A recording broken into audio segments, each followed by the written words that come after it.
It's the Vegas Toy SquadCast, starring Vegas Toy Squad. Hey everyone, welcome to our Vegas Toy Squad SquadCast, and this is episode number 10. Oh, I'm supposed to do a horn thing, huh? Let's try it again. Should Episode 10! Take two. That's it. That was pretty good. Let's just leave that one there. I don't know about you, but we're excited that we made it to 10. Hey, yeah. So, Big deal, man. Thank you guys for sticking around with us, and we are Vegas Toy Squad. My name is Rick. I'm Frank. I'm Rob. In the back, we have Patricia. Hello, everybody. And our special guest today is Adam. Hi, it's a pleasure to be here on the historic 10th episode of Vegas Toy It's very Squad. special. Monumental. Yeah. We should have had t-shirts. We should, you know what? I should Or have. hats. We should have had a magnet. You should have had a magnet. Presented a magnet. And I should have brought an axe. I don't have one. Yet. Oh. Oh, man. That ship has sailed. The axe What? thing. Well, actually, with our subject matter today, it would have been a good show for it. But more on that later. I guess so. All right. But anyway, regardless, we are excited for our 10th episode. So we're going to get things going with, what are you guys excited about this week? Anything new? Any news you've heard? Anything that you guys grabbed on the go? I bet Frank's got something. Oh, I let's do. see. Wait, what's your line? I got a few things I'm excited about. Oh, okay. I'm excited about the Ren Fair coming to town this week. That's Yeah, going to be a that's lot of fun. Oh. Absolutely. Go get some giant, Axes? yeah, well, we could get axes. I was thinking of a turkey leg, but Oh. that'd be awesome. It's a staple of the Ren Fair. Ren Fair, you have to yeah. get a turkey leg. Yeah, yeah. But if And you're a then, vegetarian, what do you do? What's your staple? I'm sure they have French fries for you there. Then the cannibals come and get you. That's not very authentic, though. You just gotta watch out for the wilds. They'll, chase you down.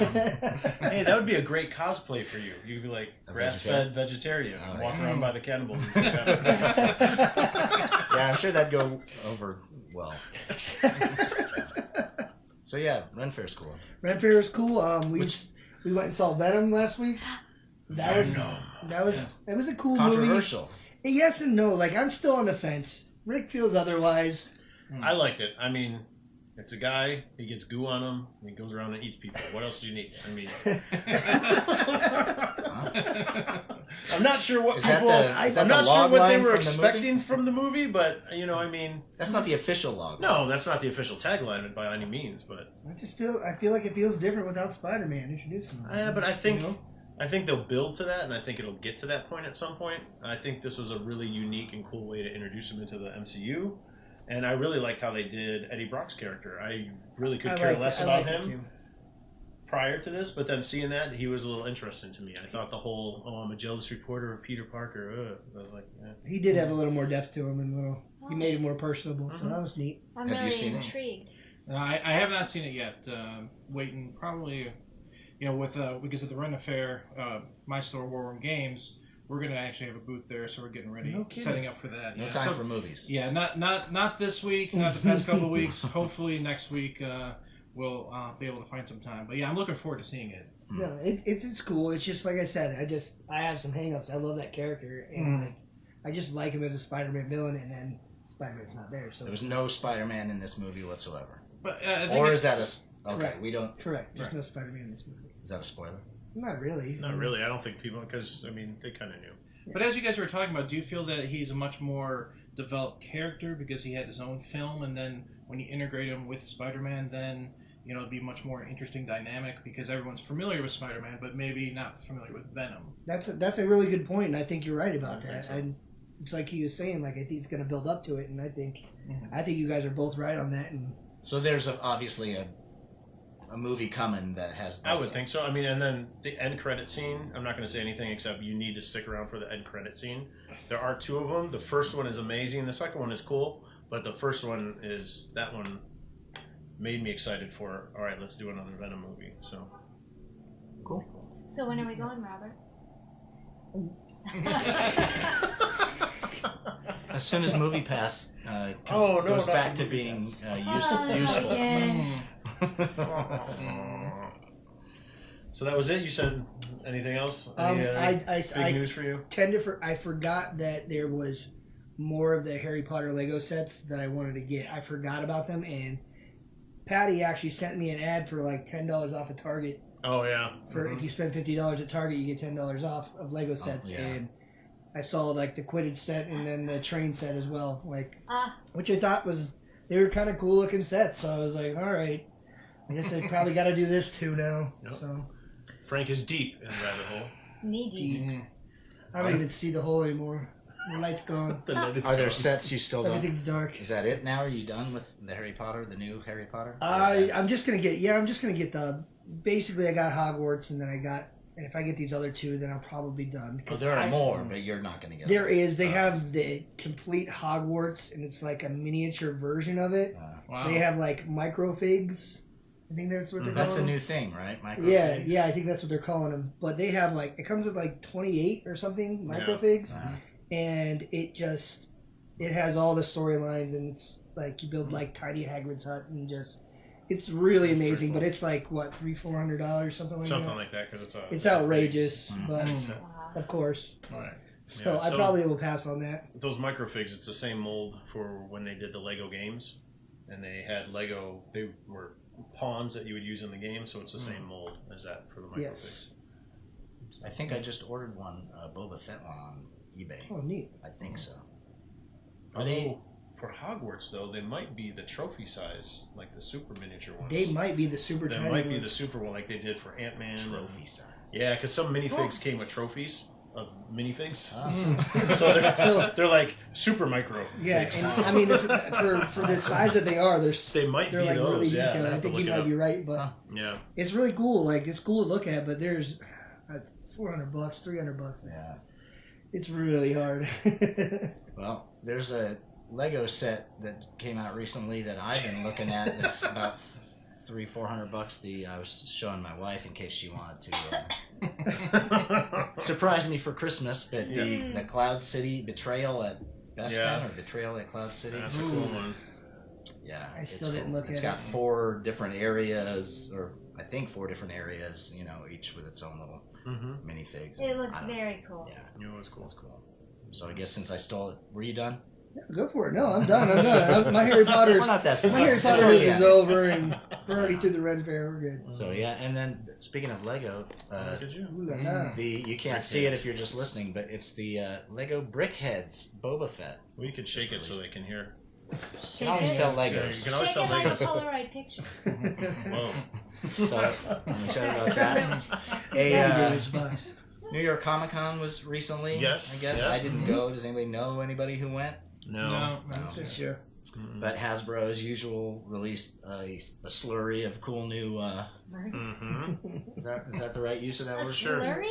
A slurry. That's I'll new, allow but it. hey, Yeah. you've coined it. A flood of cool new 6-inch Black Series figures. I think it's called the Archive. I always get this screwed up. I think it's called the Archive Collection because the Vintage Collection are the new small ones Yeah. that are out on the old looking cards. Show Rick. Show and tell. These. Yes. Yes. Yes, and it says on the back vintage collection. Okay. So there we go. So I guess there's an Archive Collection which they're releasing on new art and the same figures. I saw Boba Fett, IG-88, and Bosk, but they're on a card back with a bubble, and they're called Archive Collection. Yeah. And those look really cool. And finally, there'll be a chance to get those figures again for people who, Yeah, because don't they want to didn't. pay $80 on eBay. Did they update any of the sculpts or anything? I think it's I the think same. they're all the same. Yeah. Just that's new what I thought. packaging. Yeah, probably. Well, they figure, double up on the, Mhm. on the cash cow. They also released a bunch of Marvel Legends from Hasbro. Oh yeah. The whole new X-Men wave, and And people still like Marvel stuff? Is I that- think so. Okay. I think it's a thing. Okay. Definitely. Did you see the new Obi-Wan 6-inch Black Series figure? No. In In clone, the clone armor. clone Yes. armor. Yeah, that that's was a cool looking figure. And Yes. Grievous coming out too. So That's, did you? The what was the other one that I just thought of? The Luke Skywalker in Stormtrooper, and he has the wet hair. Why is his hair wet?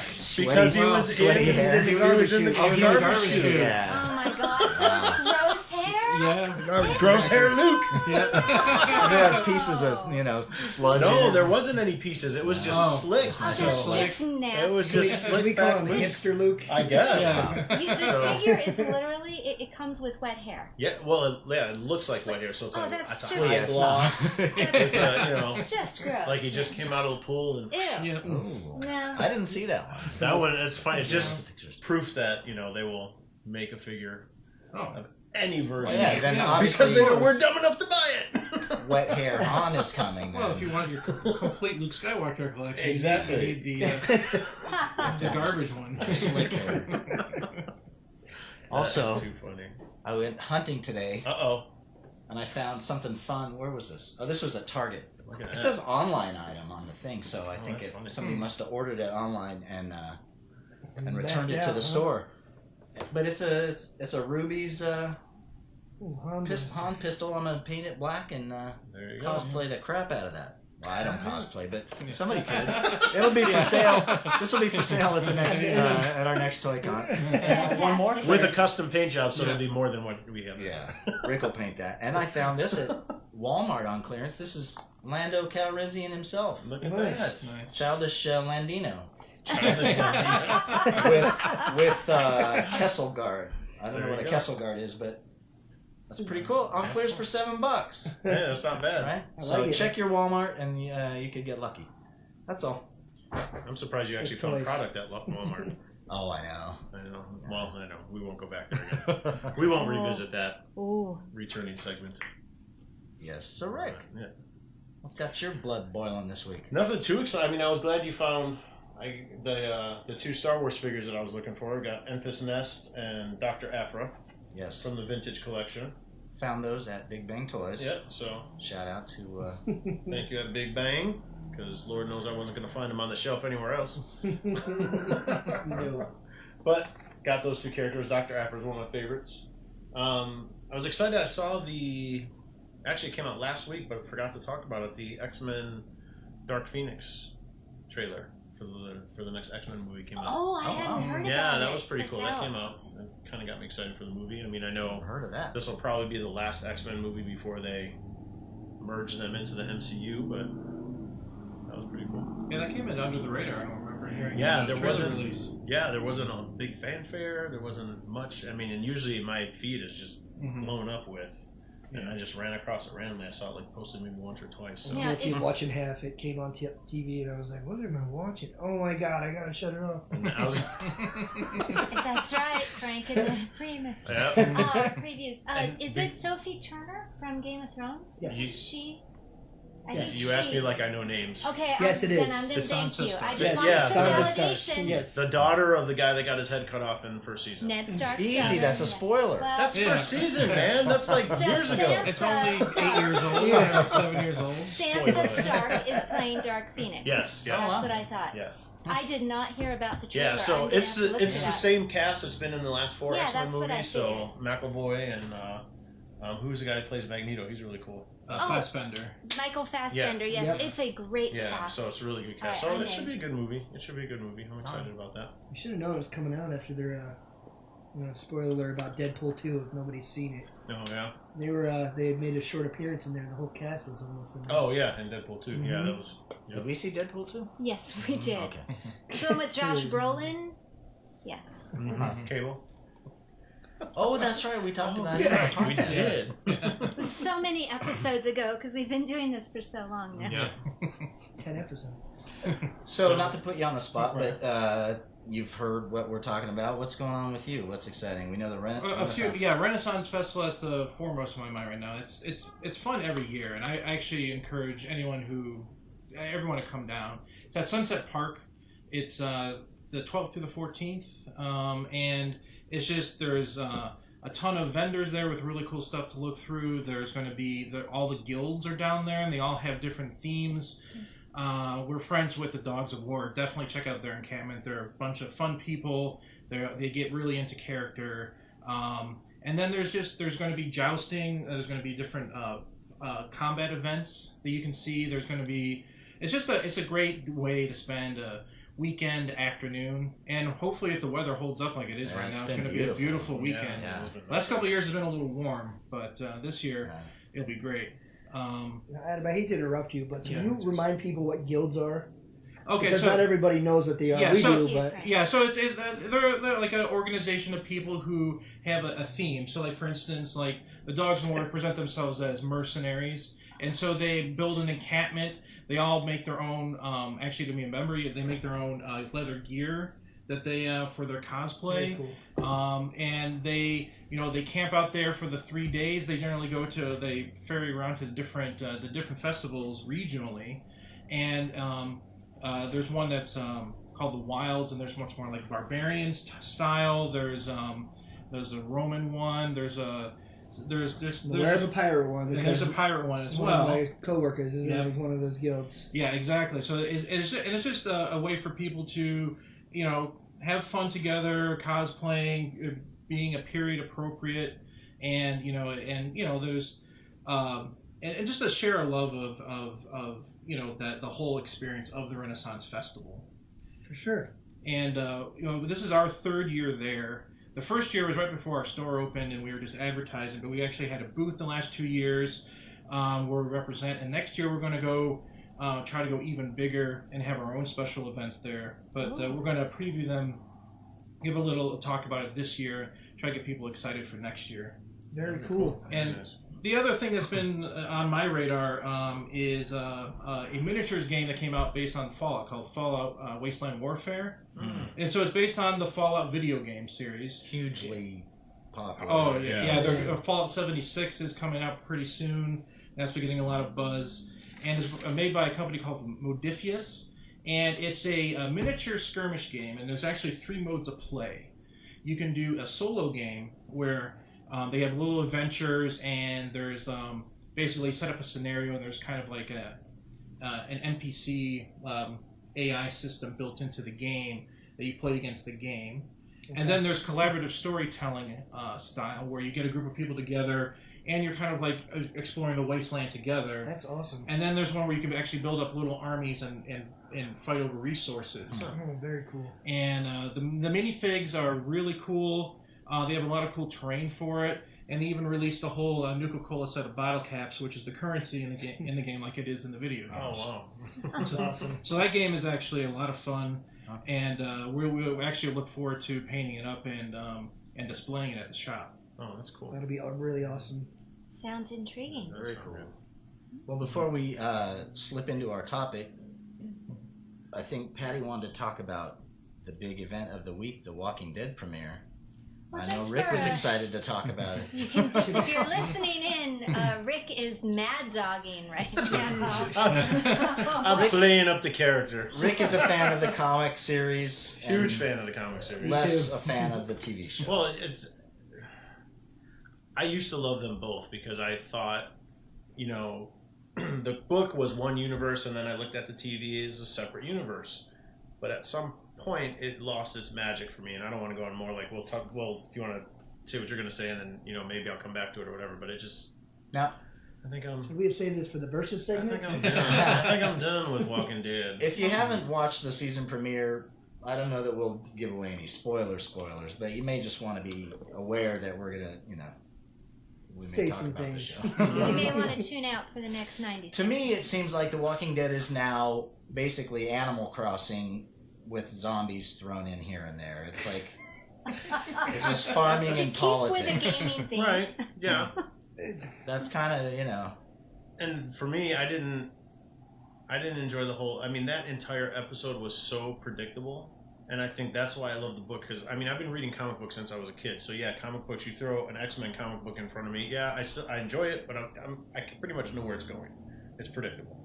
But Walking Dead, for some reason, there's so many twists and turns in the book. It's just not predictable, and just to see it lose that element of that surprise element, like, oh my god, I can't believe they did this. Oh my god, I can't believe this happened.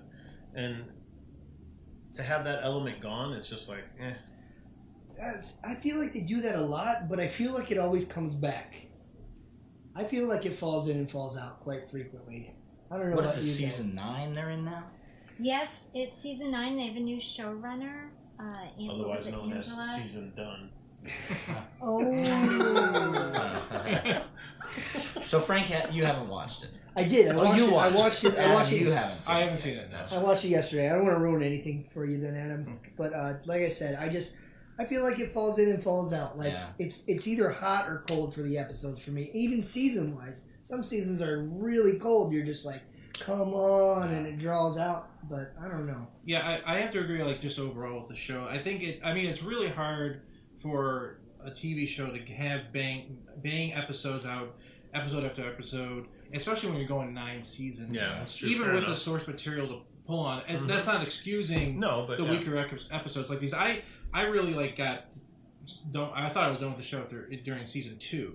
Oh, okay. I really didn't like season 2, and I stopped watching it for a while. Then recently, I got back into it, and I started watching. But it's just I loved the first season. I was really engaged. I had read some of the graphic novels, but it's just the. I felt season 2 just went in a bad direction. Yeah, and then I had friends like, no, it got better. You got to go back. So and of course you have to sludge through the rest of the season 2 you didn't watch. Yeah, but I think that.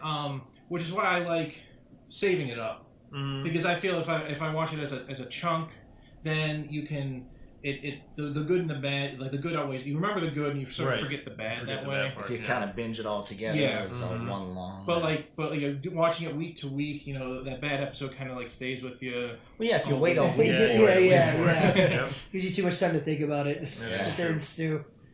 I just sensed a real tonal shift with the new showrunner, Angela Kang. That's what I meant. It's like, it almost felt a little hokey at times with all the romance and a little cheesy. Again, not giving things away. I get that would happen, that these things would happen, and I'm all right with it, but it's never bothered me until last night's episode. It just felt a tad forced. But there were things I did like about it, and this is not a spoiler. They keep saying this is Rick Grimes' last season. I don't know what that means, because Maggie's people too. can go away. Oh, and Maggie's too, that's Maggie's right. too. Oh, I didn't hear that. Yes, I do remember hearing that too. So I want to watch the season. I don't want to give up on it, because I want to see how they're going to say goodbye to these characters. Will it be death? Will it be their, on their own? What will it be? But I was a little, at the end of the episode. Really. Yeah, for an opener, it wasn't a showstopper. I don't know what people would be talking about today. Did you hear who hooked up? That might be it. I didn't.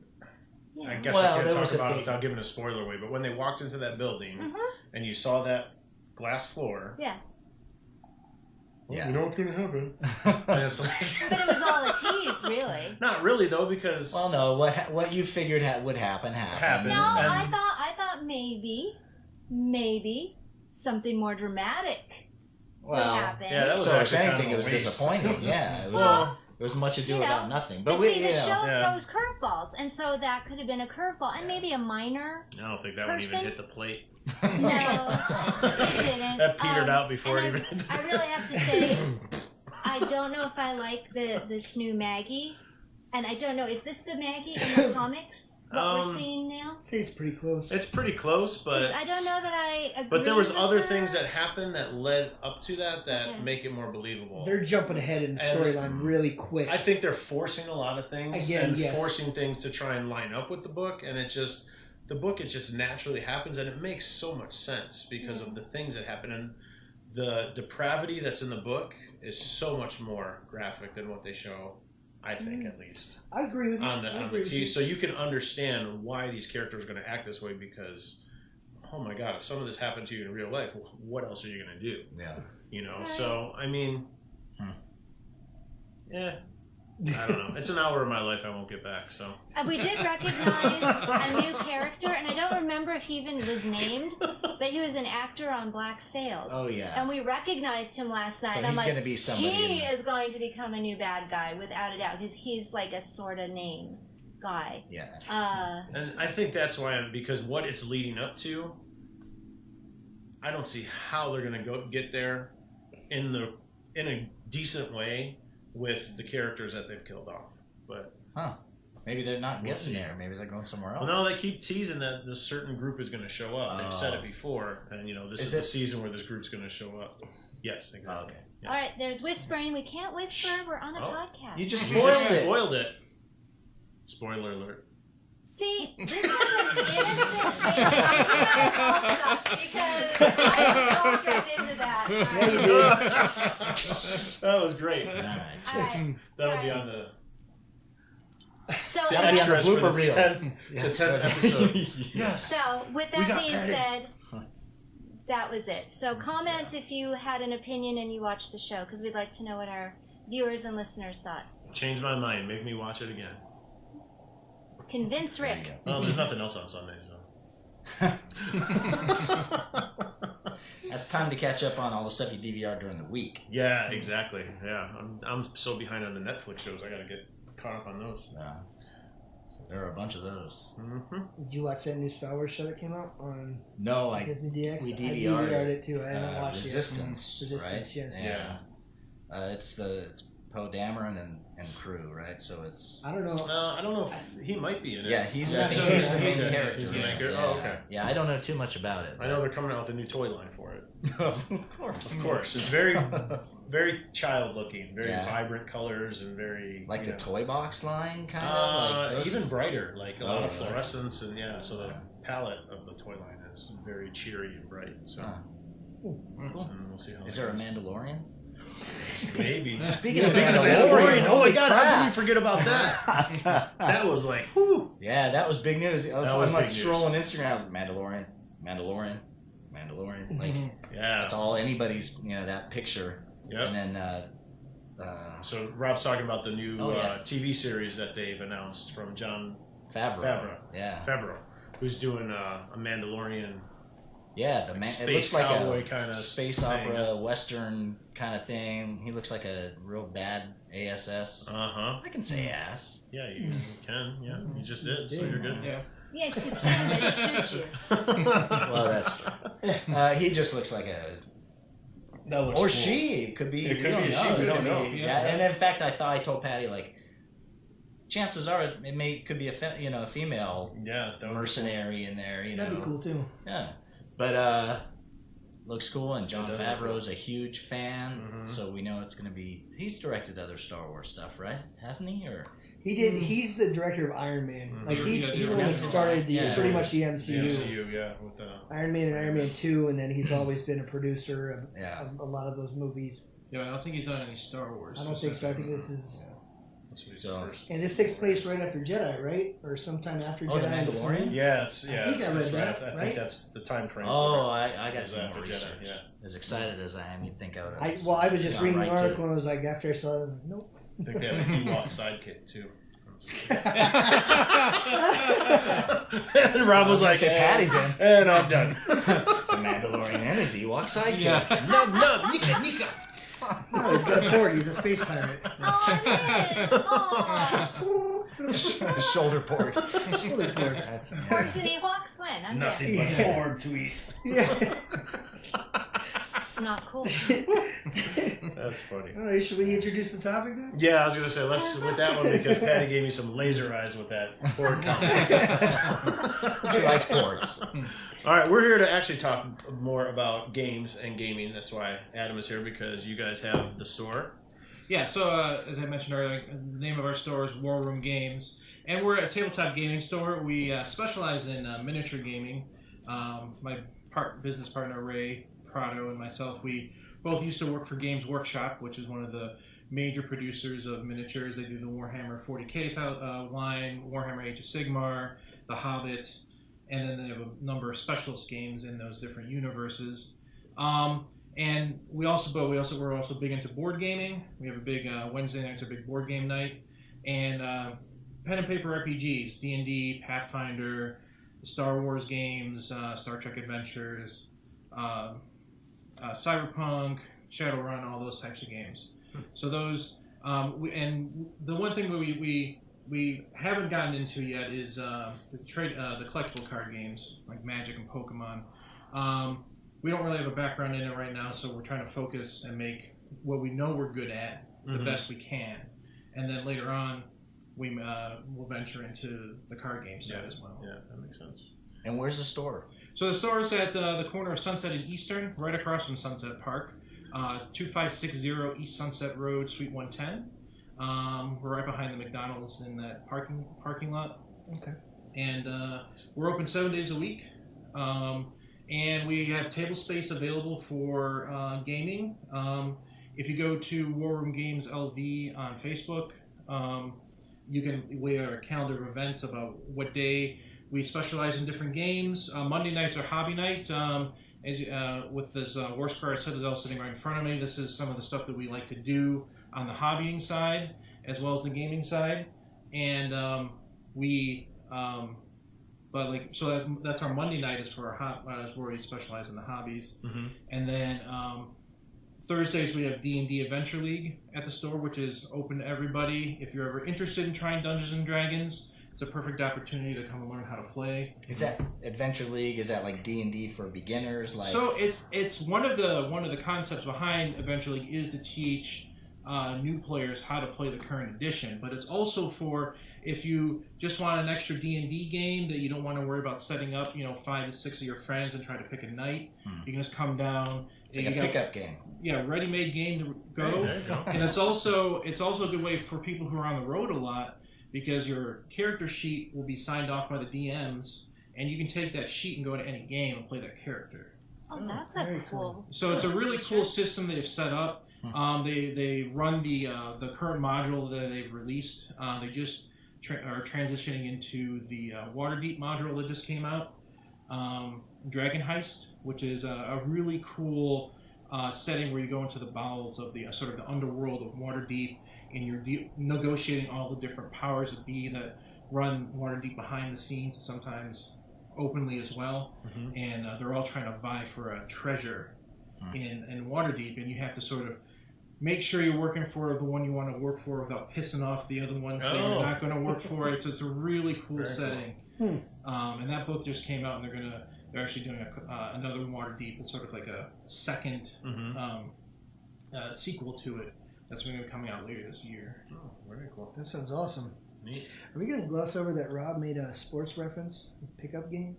Thank you, Frank. That was eating at me. I'll put my dollar in the jar. Wow. Oh, man. Thought I might faint on that one. So, are there multiple games going on? Or is there one dungeon master and everybody participates in the same game? So no, we have 2 to 3 tables any night, depending on how many people show up. They do have a maximum that they can handle. It's usually 8, which includes the DM, so 7 players, 1 DM.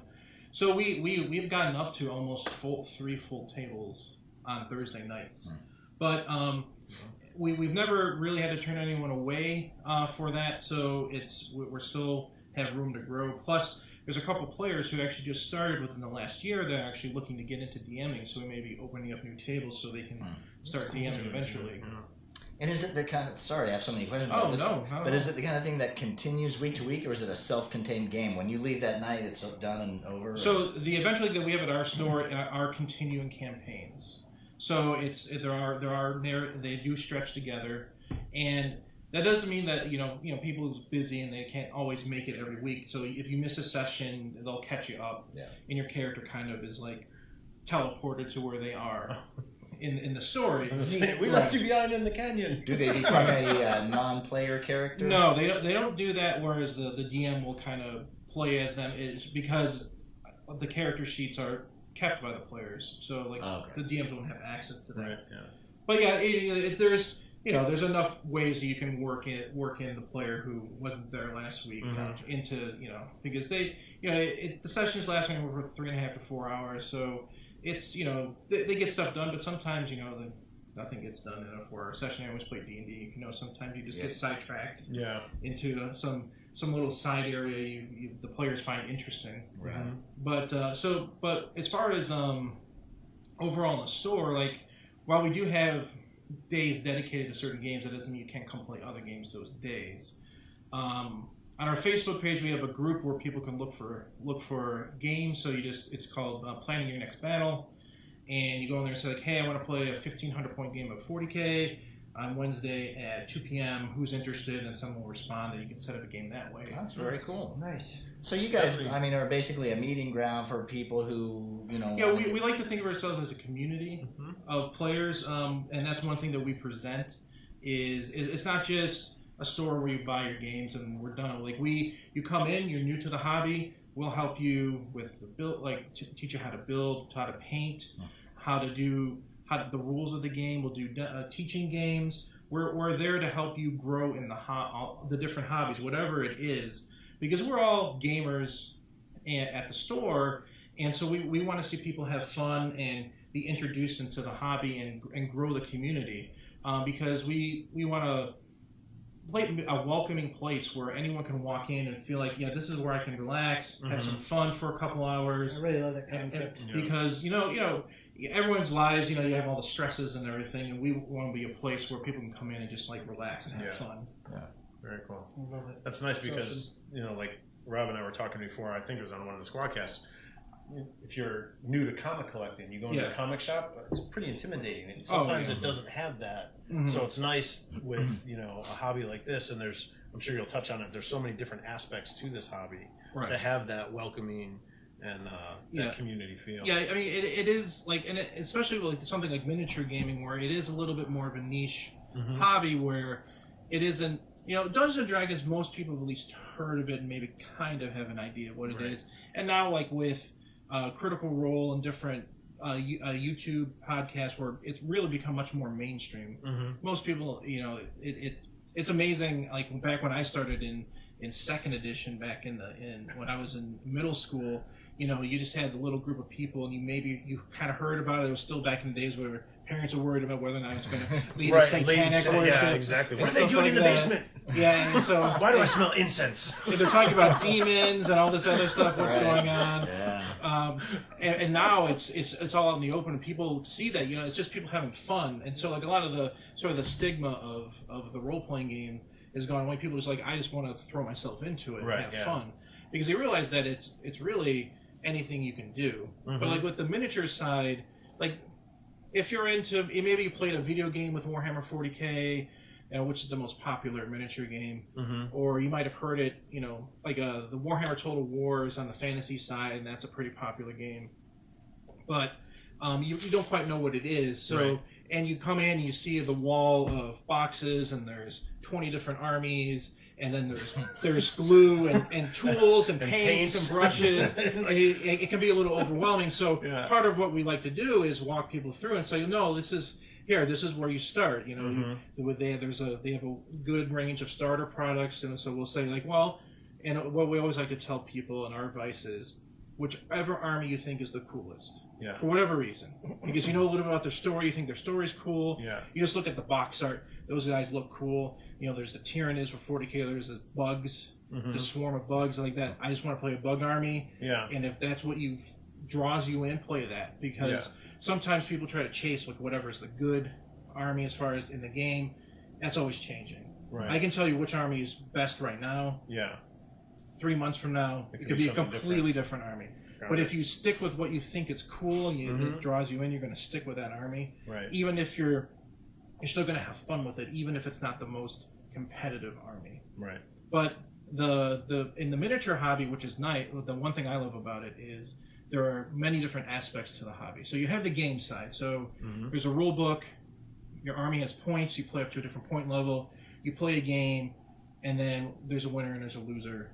But there's also the hobby side, which you can see in front of me here. This is a terrain piece that we're going to be displaying out at the Renaissance Festival for our Age of Sigmar display. That was super cool. It's really cool. And this is called Warsire's Crocodile. But this is something that we assembled. We also did a little custom work here where we put in the flocking for the grass. There's vines. And then, of course, there's the painting aspect as well. So it has that artistic, creative side, whereas you can, with this, you could go however you want to do it. You could see it as a very like we're kind of doing like more of a haunting citadel atop of a mountain, what we have here, but you can make it much more of just a place for science and learning. With up here with the telescope, you can paint them all sorts of different colors to give it a different feel. And same thing with the models. You can build them, you can paint them there's the box art, which some people will follow, but there's I want my Space Marines to be green. Yeah. So you can paint them in all different shades of green. Right. Another person wants them to be red or whatever, and there's all sorts of different ways that you can express yourself in the hobby. Mm-hmm. That's what I like about it, because I paint miniatures, but I don't do any of the gaming. But right. And but I love to do it and then do whatever color. I Absolutely. feel like if I want to make a blue thief, then he's going to be blue. Exactly. Just because it's cool and different. Exactly. And it really, the sky's the limit. There are some people who are masters at kit bashing, where they can take different pieces from different components, put it together, make something entirely new. Yeah. It's like Legos, but without any sort of like bricks. It's just you have your imagination, and then you have to plan it out, and then figure out how you're going to put it all together. And there are just creative masters out there. They make works of art. Yeah. Well, I would say this is cool. This Just alone looking at all the detail. If you're just listening, you better go to YouTube and check it out. Yeah, because it's definitely worth looking. It's pretty neat. Maybe Rob can take a picture or two and put it up on our Facebook page or something. Yeah, absolutely. That'd be cool. Yeah. Looks like it kind of reminds me of Castle Grayskull. Yeah, a little bit. Yeah, this could have been like the Gray School. That's where I would die. The astronomy adjunct of Castle Grayskull, where the observatory. It is the coloring of it. It's got the. Well, Ray and I are both children of the '80s, so we're huge fans of He-Man. We both so we had a little bit of inspiration from that. Yeah, there you go.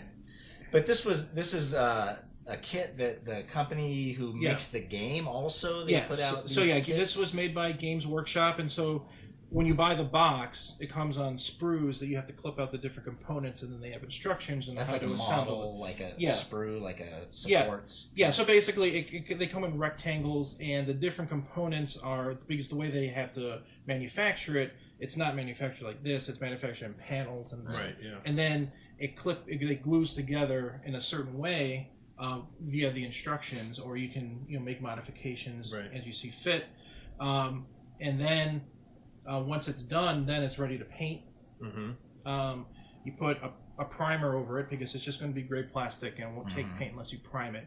And then there's all sorts of techniques that we, too many to get into in this video, but we probably starting next year, we're going to be offering classes at our store. We're going to be showing different techniques of painting and also terrain building, because while you can do kits, part of this is scratch built, whereas the bottom section is actually made out of pink foam that we use to make it look like it's coming out of a mountain.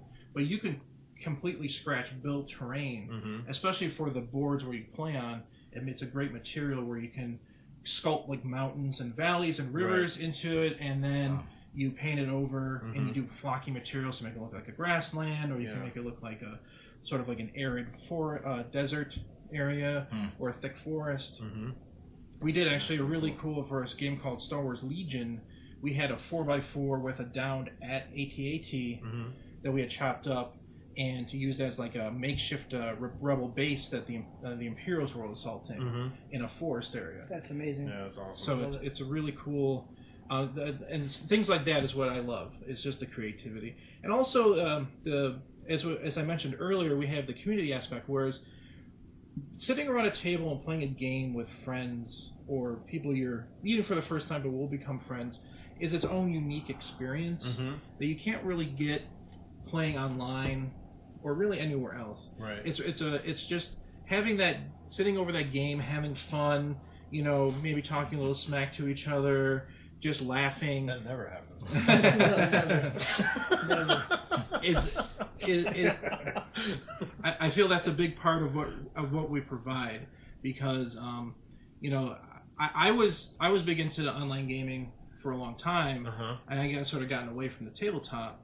But I really, about 5 years ago, wanted to get back into the tabletop side, and so that's when I walked into the Games Workshop and started, because I was interested in 40K, and starting that, I met a lot of people who have become good friends of mine. Right. And when I shout out to Eric and Teresa, they just got engaged yesterday. Congratulations! So we're all super happy for them. Oh, very cool. And but yeah, so I met Eric playing 40K. Yeah. And he's a good friend of mine now. Oh, very cool. So you build a bonds of friendship and community by playing around a table, Right. And we feel that something is just special and unique for tabletop. Mm-hmm.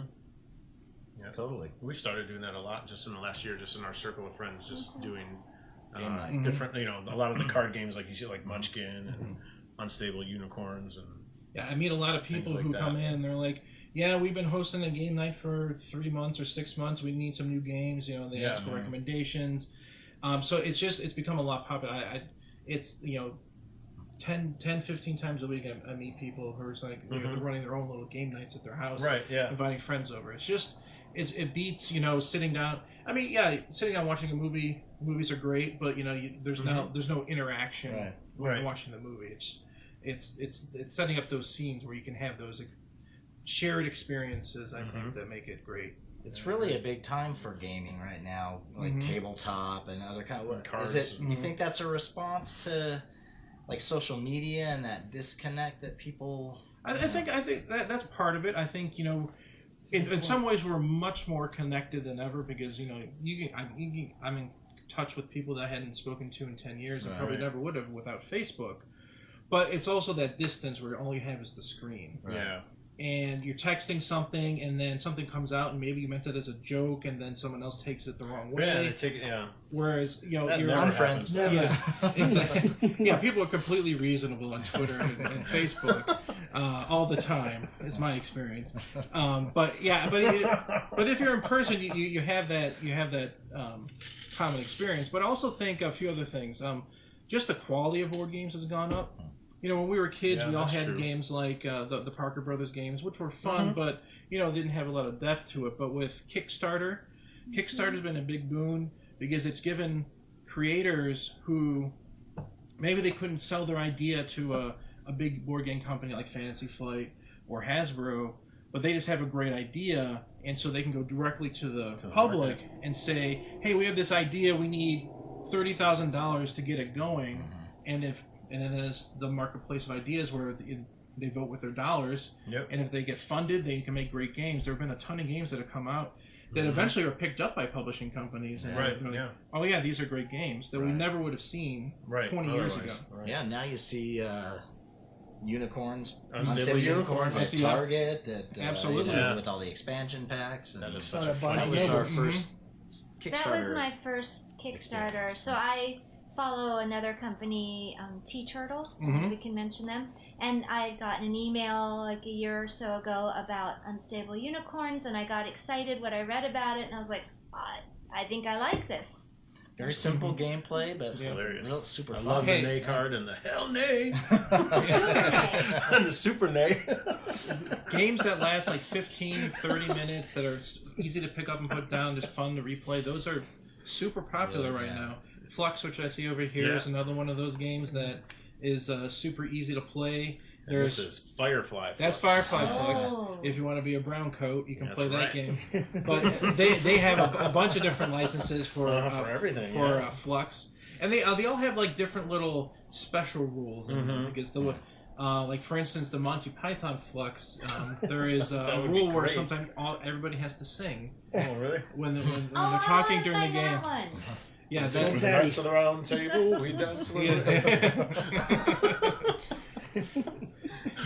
That was a good one. That's awesome. Like I never really think about it, and the licensing alone on this is just mind blowing. Oh yeah. On all these games, like for again Flux or like even Munchkin. Like we were playing X-Men. I remember when they coming out at Comic-Cons explaining how the people like they had tiny booths, right? And they were there explaining stuff, and I was like, I do want to play that, but I don't. But then you just see all these genres that you love, and you're like, how in the heck did they get to like Marvel level, like branding? And Munchkin, there's pretty much any popular license. There's a Munchkin version of it. And Munchkin is just a simple, fun game. You can play in about 30 minutes. And the nice thing about, if you play one Munchkin, you know how to play all the Munchkins, because the rule set is universal. They basically just have different skins over it, but with slight twists in each one. So, like, if you do play X-Men, Marvel Munchkin's got a few expansions that actually add a few different mechanics to the games. Yeah, like the worlds. Yeah, That's the, cool. I the hate world the cards. world. And Yeah, then, you're not a fan of the world cards. But yeah, and but like Rick and Morty has really sort of exploded in the last couple of years with. Oh, yeah. It seems like every 3 months there's a new Rick and Morty game, and Yeah. those all sell like crazy. People just love Rick and Unlike Morty. new seasons. Oh well, Yeah, yeah, they're too busy licensing out the Yeah, games. yeah. that's funny. We recently just got in, and I know this one's been out for a few years now. I think Smash But- Up, yeah. Yeah, but we just got into this Mm-hmm. Smash Up, and this is great because you can. Like the other day, I was sharks and zombies. Right. Like, so you can pick whatever 2 factions you want, and then you just battle each other for worlds. So That was a fun Yeah, game. it's pretty cool. Smash Up is a great game, and that's another one that they have 7 or 8 expansions now where they add a bunch of different factions. Well, I didn't know they had into that the many game. expansions. Yeah, there's I a knew they had ton. expansions. He There's told a me that. ton. And there's even a Smash Up Munchkin. Oh, really? Yes. No. Oh, Yeah. So man. I think I'm good on Munchkin, Yeah, though. Once yeah. I got Marvel and X-Men Munchkin, like, I Right. stopped playing all the other Munchkin games, so I think I'm good on that. Although, Right. Munchkin Smash Up does sound intriguing. yeah. So Steve Jackson Games, who publishes Munchkin, they some people just accuse them of all doing is making Munchkin now, but yeah, they're anyone who's willing to sell them a license, it seems like they'll make a Munchkin out of it. I'm For waiting sure. for Harry Potter Munchkin. I'm sure it's Yeah, around we the said corner. They haven't Star done a Wars Star Munchkin Wars. would be There's cool. a Space Wars. There's a Space Wars Is one, it yeah. right, but- but which yeah. is a That's parody. see, that's because Fantasy Flight owns the license for Star Wars board games, Oh, okay. and so they would have to make an agreement between those 2 companies in order to do it. Fat chance, bro. They Well, make a you know, killing. if the dollars become the Yeah. right, you know, they would make a do it. killing. But yeah, Fantasy Flight makes all of the tabletop Star Wars games. So they make Oh, okay. the card game, Mhm. Destiny. They make the miniatures game, Star Wars Legion. Mm-hmm. The RPGs, the Edge of Empire, Age of Rebellion, and Force and Destiny.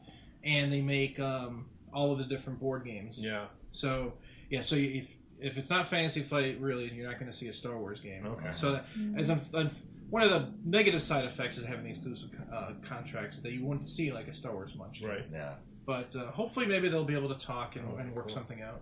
I think I just saw. I'm not sure which Star Wars game it is, but in the game magazine, was it GTCM or what is GTM. GTM, yes. Yeah. There's a Wookiee expansion pack coming Yes. So there's in a couple weeks, I'm sold. coming out Chewbacca and all the Wookiee Wookiee people. fighters, for Star Wars Legion, which is the Wow. miniatures game. So is that the ones that you paint? Yes. Perfect. Yeah. Save me a box. I'll be down to get it. Absolutely. No, yeah. You're trust me. You're not alone. A lot of people are like, I'm going to wait until the Wookiees come out, then I'm going to get into Legion. That's awesome. And play the game because I could get Wookiees. You could get Mandalorians. We could have a game day. Yeah. All right. If you Yeah. insist. He's like, okay. Mandalorians versus Wookiees, I don't think is much of a, that's not much of a matchup. I know. I'm sorry. You can pick someone stronger. All I can Never say, smacked one him. of them got eaten by the Sarlacc, the other one didn't. So. That's right. Yeah. See, I should have mentioned that last Shots week when we were fired. talking Star Wars and Boba Fett. Yeah, that's I true. forgot to mention that Boba Fett, really got a raw deal. He did. Mm.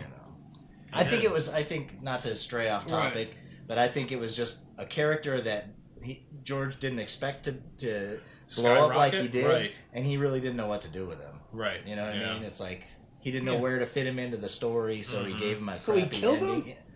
That's what George does. Yeah.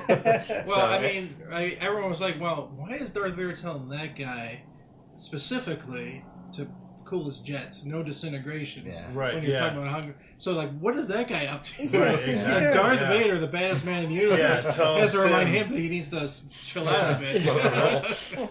So, and that's That's where a he great came Yeah, in. it is a great point. I never thought of that. And in Empire, he knew what Han's trick was, Yeah. and so Boba Fett was a badass in that movie. And then you're right, I think they didn't know where to go with him, and so into the Sarlacc you go. Yeah, by a blind guy. Yeah, well, yeah, Yeah. yeah.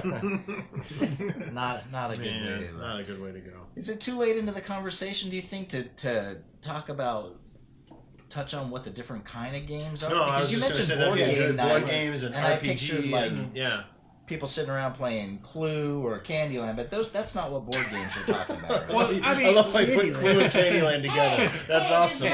They're two They're favorites. Clue or Candyland. That's absolutely. I love Clue, both the movie and the game. Yes. They're both Alright. amazing, and Clue is a good game. and it is open to kids of all ages. So if you do have younger kids, Candyland's a great game for kids. Yes. But most people who are gamers, they want something a little bit more sophisticated. Sort of on the lower end of sophistication would be sort of the Munchkin Flux end, but there's games that go like Twilight Imperium, which is a interstellar conquest game where there's politics, military. The game can last 8 hours. Oof. It's a super That's a fun job. game, but you got to set aside a day to play it. Yeah. Like, where's Catan lying there? Catan's sort of in the that's middle. I know it's coming up. Like, it's been coming up in a lot of conversations. Oh yeah, well, we're having lately. Settlers of Catan is sort of like, well, it was one of the big games of sort of like the new board game wave. It was sort of the first ones where people, it's it's what's called a Euro style game where you got a little bit more complexity to it, where you have the land and resource acquisition and management system, and then there's been a lot of games influenced by that's come out. One game that's sort of similar in that vein that has been very popular at our store is called Terraforming Mars. And what you do in that game is that you are each play a corporation that is tasked with settling Mars and trying to make it habitable for humans. And there's a cooperative and a competitive element to it. So the cooperative element is that you're all working toward the goal of making Mars habitable. But the competitive part is like who did it best and made the most money doing it. So you get points in that game by doing different things, and at the end of the game you count up all the different stuff you did, you get points for it, and then whoever had the most points wins. But there's a lot of strategic depth to it and how you best maximize your corporation's impact on Mars and get the most points with that. It's competitive Sim City. Sim City. a little bit, yeah. It's got a little bit of that where you're building up different tiles. So that's Right. one component of it. But another one is also just different plans and like just raising the temperature of Mars alone gives you points. It's not just also on the map. Okay. And raising the oxygen is another thing that gives you points. Nice. And so there's those types of games, and then there's like just simple games. There's a game called King of New York, which is you play as a monster. Everyone plays as a monster that's trying to destroy New York with the most style possible. And it uses with the most style. yeah, because you get points. Yeah. You get points for doing it. And whoever gets up to 20 points or kills all the other monsters wins. Oh. And it uses a Yahtzee mechanic where you have 6 dice. They all have different symbols and they do different things like attacking or healing yourself or just getting points. Right. And you get to roll up to 3 times, keeping as many dice as you want. And then whatever the final display is what you get for that turn. But that one is just a simple game. A lot of fun going around the table. It takes 15 minutes. A lot of people like to use that to sort of get the juices flowing for a game night. So everyone just sort of gets into it. You're not starting with a heavy game, and then you can move into a different, more complicated game later. What about Arkham Horror? My son just recently was, because the art is so cool. Oh yeah, and he's like, I want to get into this game. Arkham Horror is there's a lot of games in the Lovecraft universe right now. And they're all made by Fantasy Flight. They're the ones that are pumping out those games. Okay. But as Smash Up had, because they had the obligatory Cthulhu expansion. Right. Yes. For Smash Up. So 2 years ago, basically everybody came out with their Cthulhu version of their game. Of everything. Yeah. Pandemic came out with one. There's Pandemic Cthulhu. But to get back to Arkham Horror, so you're each playing investigators going around trying to basically prevent the old ones from waking up. Oh, okay. And it's a very hard game. Yeah. You are going to lose a lot as a team. Wow. Because if you're familiar with the Lovecraft universe, there's no winners. You're basically delaying defeat is the best you can do. Wow. Everybody loses with Lovecraft. Yeah. And so it basically is like, okay, Azathoth's not coming around for maybe a couple more centuries, but he's coming. Yeah. We just prevented it for a little while. And so so basically you're trying to close different portals and shut down the cultists in the different areas using card mechanics and but it's a ton of fun. Yeah. And it's a game where you have to be prepared to basically you really have to learn the mechanics of the game in order to win. Okay. But it's worth its while because it's a fun game to figure out. Yeah. And it's a great game to play with friends too because okay. There's sometimes you're playing, you think everything's going great, and then you just get like 3 consecutive turns that just go wrong, and all of a sudden you're done. All right. Wow. Good to know. Report in on how I will. how I it will. goes. Yeah. Well, he's already saving up to get the starter thing is like $100 or something. Yeah, like that. I think it's around, $100. That seems is that about average for most like games? $100 for a game? I'm Well, sorry, yeah, it what did you seems- just say? That's Well, average? it seems like when It's you look not- at the tabletop These aren't your games, average but games, right? So I would we'll say, defer to the expert. I would say Yeah. for most games, you're looking at 40 to 100. And it Okay. really depends on how many components are in the game, and how many boards there are, how many cards are in each one. And so, generally, the more components there are, the more expensive the game's going to be. There's a game out that we cannot keep on our shelves. Every time we get it in, it sells out immediately, called Gloomhaven. It's a dungeon crawl game where there's RPG elements. You're all basically venturing off from this town called Gloomhaven, and you're going into different dungeons trying to either kill monsters or get certain treasure. $150 game. We cannot keep it on the shelves. Wow. Every time we get it in, it sells out immediately. So it's because you pick up the box. The box weighs like 10 pounds. Yeah. There's a lot in the box. In there. Yeah. And whereas a game called like Flux, that's $15-20, but it's just a deck of cards. Yeah. And so the cost of the games really comes down to the components. And like Arkham Horror is on sort of the higher end of where games are, but yeah, you're looking usually in a $50 to $100 range. But with that $100, you're getting, if you like the game, you're getting hundreds of hours of entertainment out of it. So it's something that you can go back to and play over and over again. Plus, the components that they include with most of these games are not of shabby quality. I mean, this stuff is really the artwork is beautiful. The quality. Yeah, is, that's what I was just looking. I mean, you can't see it, but maybe we can. I don't know, flash somewhere. But the artwork from Gloomhaven is really cool. Yeah. The artwork is Super cool. is I great. think people know how to use Google. Yeah, that's true. Well, yeah, that's what I'm looking at too. I had no idea that about was the awesome. price. You wanna I make my figured editing 40 to work. 50 was like the high end range. I want an action figure of this dude. Who's that? Inix Brute. He's from Doomhaven. Inix Brute. Yeah. Gloomhaven. Yeah, eventually, What did I say? eventually they probably will make some more miniatures for it, because that's one thing where board games and miniature games are actually coming together too. There's a lot of games now coming out with high quality miniatures that are unpainted that you can paint, whereas you don't have the building aspects. So you can just open up the box and play. Yeah. But if you want to, you can make some spectacular looking pieces for your board. Imperial Assault, which is a Star Wars game made by Fantasy Flight, is a good example of that. They make great models, and that game's a ton of fun. Blood Rage by Cool Mini or Not it's basically you're playing at Ragnarok. Oh, okay. And you just have different Viking clans, and you're trying to get different territories. The game's a ton of fun, but it comes with a bunch of models. Yeah. There's a Conan the Barbarian game. That's great. That's all right. That comes with a ton of models.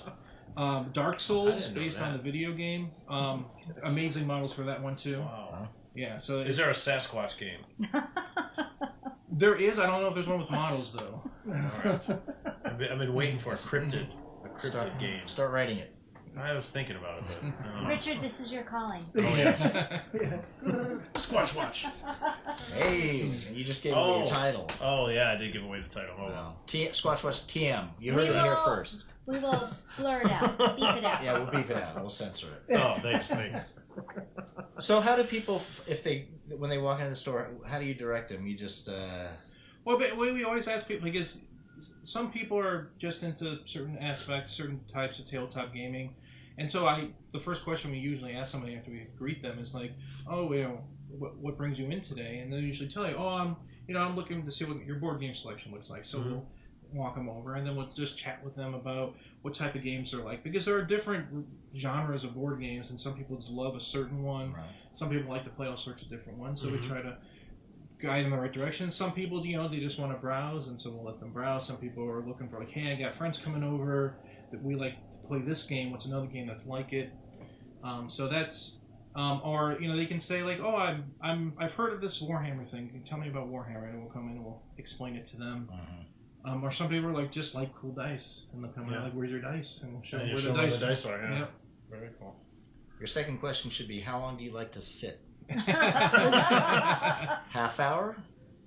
There's Flux. That's actually there's an 10 hours? Here's D&D. There you go. That's actually a good way of putting it.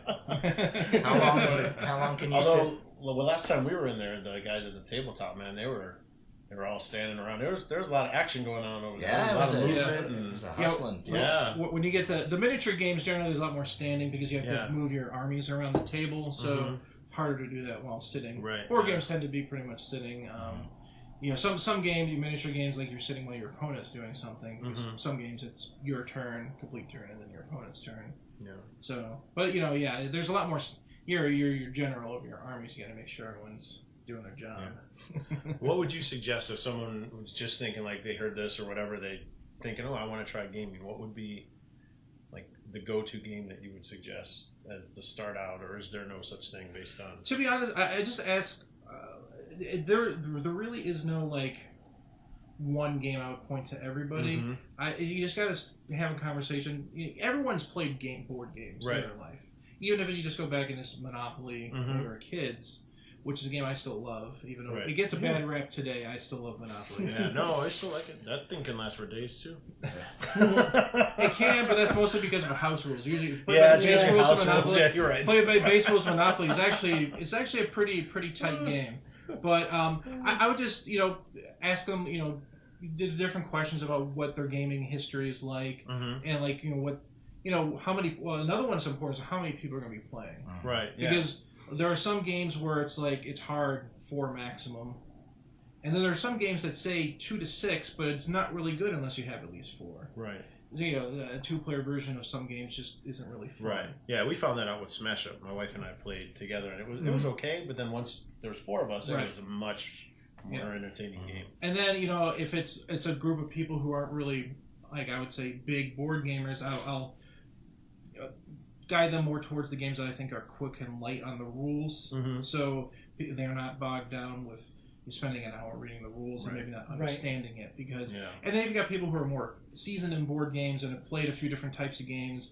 Once you've played a few different types, you can you have to read the rules, but you can pick it up a lot faster.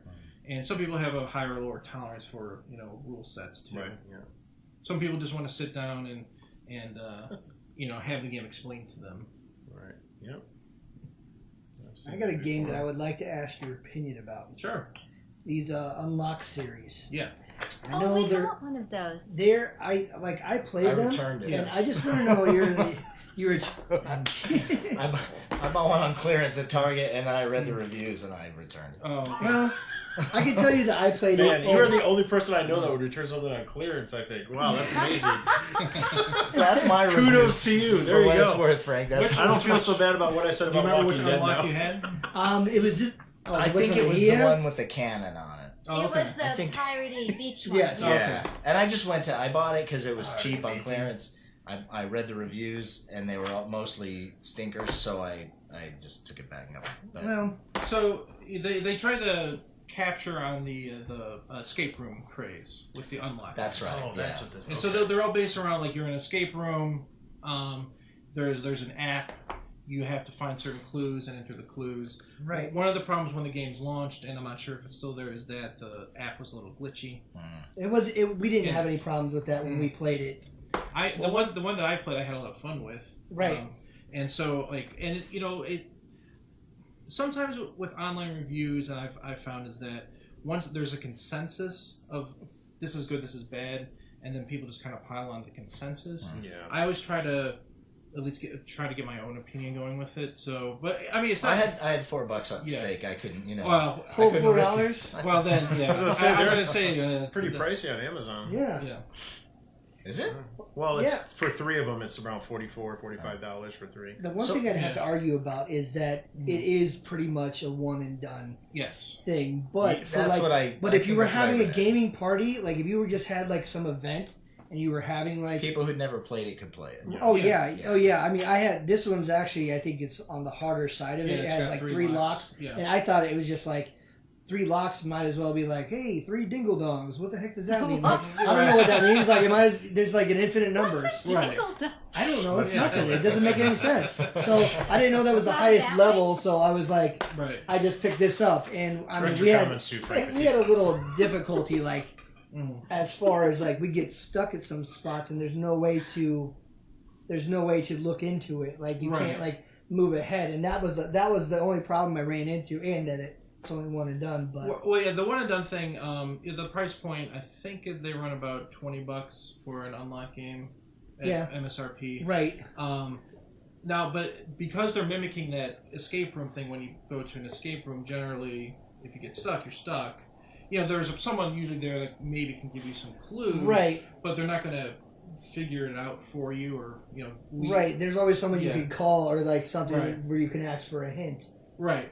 Whereas in these games, there isn't necessarily, especially with the hardest one, they're not gonna. They want you to figure it out. There's no Right. lifeline. Exactly. Yeah, there really wasn't, and I didn't know. Like I said, I didn't realize it was the hardest one because I don't know what 3 locks means. Like, I didn't know if there was more. Like, is it 3 out of 5 or is it? Right. They tell you. Yeah. so. Unfortunately, I mean, the only clue is the fact that they only have 3 locks. Well, if you only pick one up, and That you was the look on first one I back, picked up, and and so- you see 3 locks. But then if you picked up another one, and it shows you it's 2 Which I out of 3 didn't. locks. Oh, I Right. thought it was a Sammy Hagar reference. 1, 2, 3 lockbox. That was not No. my reference. Don't get it. Sorry. That's No. Nobody else will either. I'm dating myself. Sammy Hagar plays sports too, right? Aw. I was going with this is a new one that Nick and Alyssa picked up. It's called One Night Ultimate Alien, and this game is only 10 minutes long, but you Right. need an app to do this as well. That's So the trend, huh? It was interesting because you have to play that like we played it standing up because you have to move cards around, but you have to play with your eyes closed. And you listen to the narrator, No. and based on whatever character you are, he tells you what to do, like when you can open your eyes and what you can do and how you can manipulate cards. So it was kind of fun. And then at the end, like the whole idea of this is to figure out who the aliens are, so you can discuss and say, "Oh, well, I think I heard you move, or I think I heard you do this." So we played it a couple of times. It was kind of fun, but it was neat to be able to play like a 10-minute game. Like Right. well, all right, we want to do something, but we want to do something quick. So it was a That's nice little. fun. Right. This one was about this unlock was about an hour. Yeah. This I one think the in timer- particular, I don't know if it was. I think it says on the 60 minutes. It says Okay. on the Yeah, side yeah, there. And so that's basically how long you have to solve the dungeon to get out. Right, Yeah, but I very cool. did like the fact that you can get an app and interact. Like it gave just a different level of gaming for you, which I thought was neat. I mean, it's not really much more than a timer, and it gives you certain clues and stuff. So, Right. but I thought that was really neat. Like if you have an iPad, the art's bigger and it's more interactive for everybody instead of just on one person's phone. Yeah. You know, so Very cool. But yeah, a lot of companies now are integrating phone apps into Right. their games. Fantasy Flight in particular, Mm-hmm. like Imperial Assault, you can have the app be the Empire. Oh, Well, okay. if you just want the players to be the Rebellion. That's And cool. some other, That's neat. it's just it's smart for them just to add another, Dimension. something, technology. Everyone has a phone at their table. Like Right. for instance, with Marble Munchkin, some of the bosses get harder depending on how many electronics you Yes, have on the table. I forget which one. Oh, yeah, that's right. yeah, Yeah, I that's remember right. That's that. right. And Yeah. if the Mandarin, Yeah. if you have so The many how rings many at the rings are table, at the table, you yeah, get so that's stronger. pretty cool. Well, it's an easy way for them to update a game, Yeah. without Yeah. having to put out another physical product. Mm-hmm. Absolutely. Yeah. Moon Knight, remember we played Moon Knight? Plus We you had to can go add outside another to see if the mechanic moon was to out. Yeah, that's right. Oh, I remember that. Yeah. That's right. That was fun. And the Absorbing Man, depending on what you played on, we were playing on wood, so he wasn't that strong. Yeah, that's right. Those were fun aspects. That's I cool. was just gonna say, I think we could definitely do a whole nother episode on gaming because there's so many. So many aspects. Yeah, so Yeah. many It really different is. things to talk about. We didn't even get into old favorites that are new again and expansions of those. And I think we could definitely come back to this. Yeah, for sure. it's a big topic, Yeah. but fun. So before we get to our verses, then you guys have any final thoughts? Well, I just want to kind of ask you guys, like, just real quick, if you could pick one childhood game, like, board game wise, what sticks out the most in your mind? And just, like, really briefly, like, just so we're not dragging it out too much longer. Rob? I need time. You tell me? I never heard of that game. Is it good? Actually, you know what? It's not Rick really, shot see, versus this will tell you about my childhood, but my favorite game was Operation. Oh, That's a good one. That's really good. I like It's a that. solo game. Aww. You just play that by yourself. Aww. I love that game. And I loved Clue. I loved Life because I liked pretending and imagining what life would be like when I was an adult. And I loved Clue because I liked creepy, spooky, weird little things, and so I always loved playing Clue. Yeah, Clue's always good. I liked 2 games in particular. This is kind of lame. One was checkers, because I loved playing my brothers and my parents or whoever. Like, it was fun because you still, like, yes, but it was still strategy, you know? Like, when you beat an adult at checkers for real, Yeah, like, that's it's like, you get some major credit. right, it just makes you feel like uh-huh. oh my god, I got that. And so, like, that was one of them for me, because it was simple and just, but there's still a strategy to it. Yeah. And then I had one in particular. I don't know if I played the game as right as I could, because my brothers were younger than me, but it was called Crossbows and Catapults. Oh yeah, I remember. Where you like had this Catapults, little yeah. like you had a crossbow that would fire these little discs, and you had to knock down the other opponent's walls, but they came with these little cool figures. Yep. And I loved it, but I ended up usually just playing a battle scene more so because my brothers would be like, you know, they wouldn't be let play with it as That much. was a So cool game. I liked that one a lot. It was a lot of fun. Me too. Mine was Milton Bradley, Dark Tower. Oh yeah. Dark Tower. That was one of my favorite games. I always wanted that, never got it. I want it now, but it's like Yeah. it's $300, $400 bucks, man. To find a Oh, complete yeah. one, yeah. It's ridiculous, but oh my god, that game was so. My dad loved it. My mom even liked. So it was something. I mean, when I bought that, or when I got that for Christmas, we played that for like 2 or 3 years straight, like every Friday night, Yeah. just going against the brigands and. As a D&D nut, man, I wanted that game. It had nothing to do with D&D, but it looked like It was you cool. could, you know, You had to reenact collect it the in that. keys, and then you had to Yeah. present them in the right order to the Dark Tower. Yeah, Yeah. that was cool. Neat. Cool game. What about you? Well, as I mentioned earlier, Monopoly was a That's childhood true, favorite. To me, the most interesting part was the trading aspect. Oh yeah, Trying to The bartering. barter with other people, and you know, get your monopolies without giving them up. Yeah. It was always the most interesting aspect for that to me. There's checkers. My brother and I used to play with our grandfather all the time. We loved playing checkers, and he would let us win every once in a while. And then once we got old enough, I remember he accused me of cheating because early in the internet days, I would play a lot of checkers online. Oh, And so I got really good really at good at checkers, it. and I played them. And he said, "How'd you get so good at playing online?" He said, "Online, you're cheating. That's Yeah. cheating." You know. And then, and actually, speaking of D&D, was a game called Dragon Strike, which Oh, okay. if there's, I search on YouTube Dragon Strike, Mm-hmm. and there's a video because it came with a VHS tape. Oh. That came with like a 20-minute video of like, what it was like to play Dragon Strike with live action actors. Oh, It is awesome. amazing. I recommend anyone who has not seen it to watch Dragon Strike on YouTube. So the VHS tape it came with wasn't part of gameplay? No, it was not part of gameplay. It It was was like just a sort of. commercial for the game? It was basically like, if you have no idea what this game is like, here's sort of a video to give you a general idea. But it was a dungeon crawl board Yeah. game that was published by TSR. Oh, wow. And it was sort of like a gateway into D&D type of board game, but it's an amazing video. I can tell. The wizard's got the coyote on his head. Yes. Are you watching it? From Dragon Yeah, Strike. yeah. He's not watching the video. He's Just looking at a picture, the but cards, yeah. Oh yeah. That game cool, is board game. that video is quoted quite often Ah. in my group of friends because we all love that video. Alright. That's awesome. We'll definitely check it out. For sure. But those are the childhood games. I mean, there was many more. I played a lot of Risk. Risk was a great game, Yeah. and that leads into miniature war gaming because you Yeah. have the strategy aspect. Axis and Allies is another one. So those are all. You know, I played a lot of board games with my brother growing up, so we had a lot of fun doing that. Nice. All right, so we ready for our verses?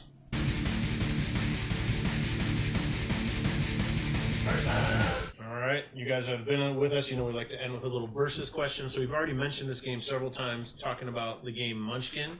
It's by Steve Jackson Games. It is literally everywhere. Like we said, there's expansion packs for all kinds of different things for it. 2001, it won the Origins Award for Best Traditional Game Card, or Best Traditional Card Game. And in 2007, it was 70% of Steve Jackson's games sales. So it's a big seller for him. But I have talked to some gamers and some people that game, and it seems like it's a pretty divisive game. It's like you either love it or hate it. What's the hate? So there's our versus question. Munchkin, yay or nay? Who's gonna step the I coin? like it, but it's not. I don't know. I could play it, or it's not gonna hurt my feelings if I'm not playing it. How many versions of the game are there? How many? I mean, how many licensed? Dozens. Yeah. And they also came out with a series of special guest artists who would do different art, and there are limited runs. And so if you include those, there's just tons. So now, is the problem with Munchkin the simple gameplay? Are they saying that it's not good for gaming? I've heard or that is argument. It the license? I've heard that argument, and then I've also heard that they don't like the mean aspect of it, of how you're supposed to backstab other folks. When people come in and they ask me about Munchkin, I always ask about the gaming group. Because if you have somebody who takes things personally when you play games, don't play Munchkin with them. That is true. Because Munchkin, someone is getting close to level 10, everyone's going to gang up on that person to make sure that they don't that get never to happens. level 10. Never. That's the whole point. And in my group of friends, when we play, there's a lot of extortion going on. Where you're fighting monsters and then you get treasure. And you have the option of either helping the player or helping the monster. Right. Mm-hmm. And so a lot of times we'll say like, "Oh, I'll help you with that monster if you give me one of the treasures." Right. Implication is if you don't let me help, I'm helping the monster and you're losing, and whatever negative thing happens to you. So we've done that several times. Yeah. So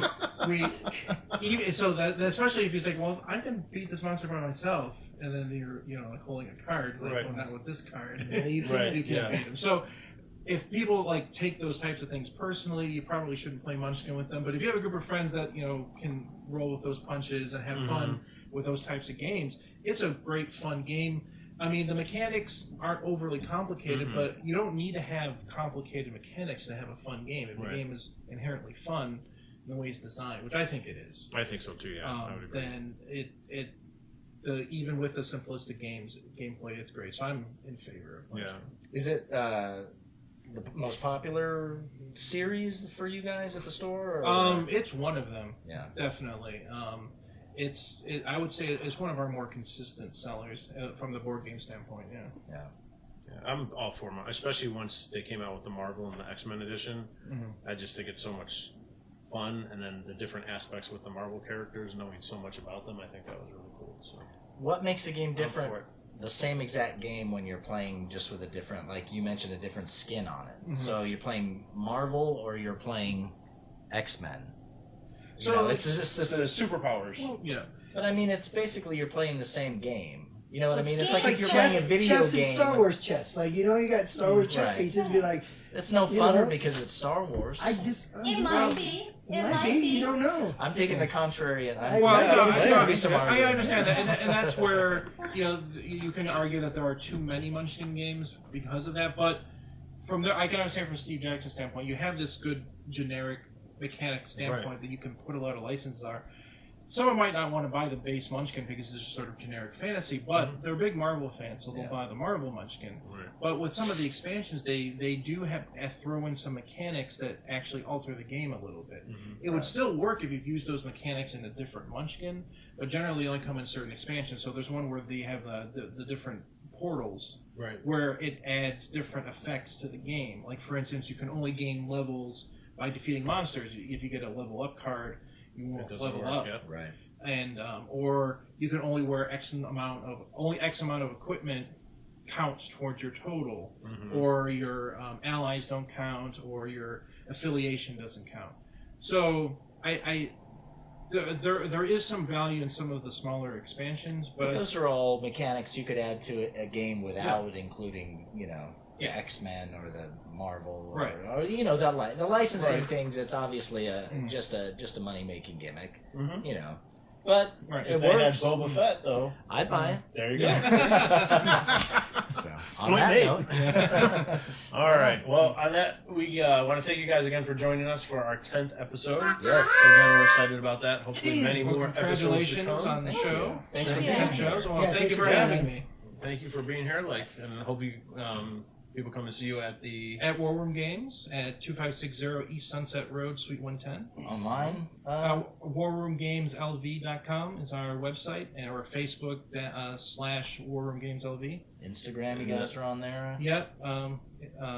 Instagram, the links through our Facebook page, Right on. and we do have a little YouTube channel as well where we've posted some tutorial videos for making some D&D style terrain from Oh, cool. Pink Foam. Very cool. So Nice. then I'm looking forward to those classes. I know, me too. That'd be cool. Yeah, That'd be that'd a be cool a lot of other fun. aspect of. yeah, we're gonna get into. try to get those started at the beginning of the year after the Nice. holiday rush where everyone's busy all the time. Nice. Yeah. Absolutely. And then don't forget to see you guys at the Ren Fair this weekend. Absolutely, Stop Ren at the Fair booth. this weekend. We're gonna be there all 3 days. Do you have a booth number? You could go to the Not Ren yet, Fair, unfortunately. All right. Yeah. and I don't think we mentioned this, but your shop is right across the street from Ren Fair. Well, yeah, That's right, yeah. Because the Renaissance Festival is at Sunset Park. It's literally a 10-minute walk. It'll be a 10-minute walk from our booth to the front of our. So So get you excited want- you about gotta do both. fantasy Yeah. stuff, and then walk over and buy some games. Right on. Sounds good. All right. And There where you go. can we find BTS in case you just stumbled upon it? Oh my goodness, we are on iTunes. I know we Did we announced mention that before? We Oh, yeah. mentioned that before, We did. but I don't That's know. right. I'm still excited about being on iTunes. iTunes, Spotify, Google Play, Google Play, Podbean. Podbean, YouTube. Find us on Instagram where you can get the Daily, Daily Fet. Fet. Find us on Facebook. Facebook, Facebook. Which also has the Daily Fit. which also, Also has a yes. Daily Fet, and then I sometimes post Marvel Legends pictures on there. Yes. And we do need a new Kid Cobra soon.